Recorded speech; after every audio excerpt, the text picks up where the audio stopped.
Hey folks, Mike the Disgruntled Mechanic with just a little tip here for you today.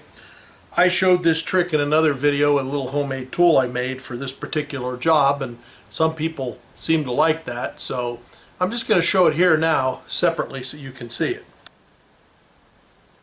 Now what I'm going to do is, this is your alternator bracket, and when you take the alternator out of this bracket, usually this sticks back in, so when you go to put your new alternator in, it won't go.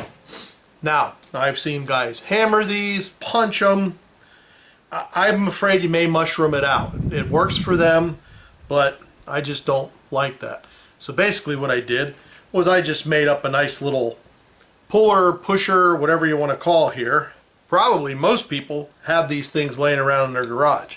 I just took a bolt, whatever size you have convenient, a couple washers, a nut,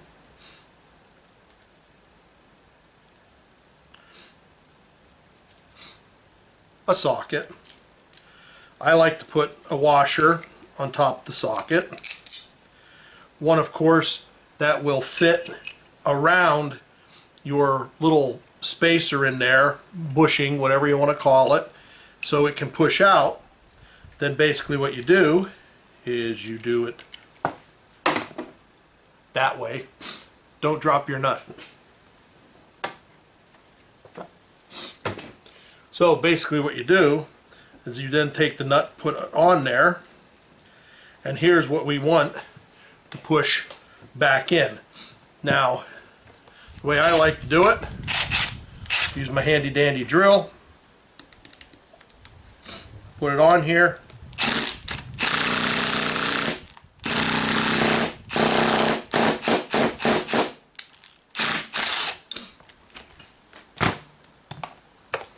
we'll take it off,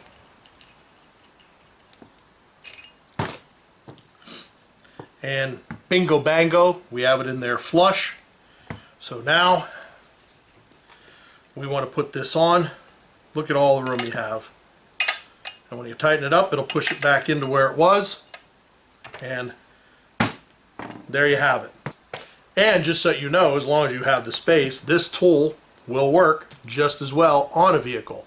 I'll post a link to that video up here where I used it on my 2002 Chevy Duramax, right on the vehicle, you know, while the bracket was still on the engine. So once again, this is Mike the Disgruntled Mechanic saying, just remember, if you can get somebody else to do it, you're probably better off. Thank you. See ya.